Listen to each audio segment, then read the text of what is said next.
جو شخص نرمی کی صفت سے محروم کر دیا گیا وہ سارے خیر سے محروم کیا گیا۔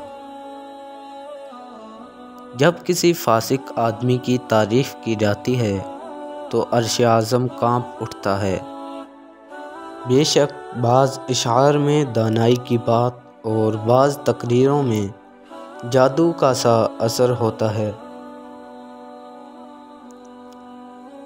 آدمی اس شخص کے ساتھ ہے جس سے وہ محبت کرتا ہے۔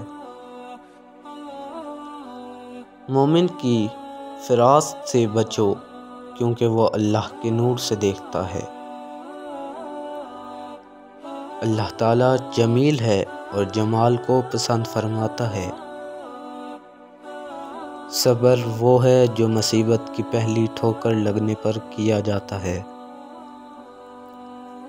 جو اپنے دوست کو کسی گناہ کا طعنہ دے وہ اس گناہ کا مرتکب ہونے سے پہلے نہیں مرے گا۔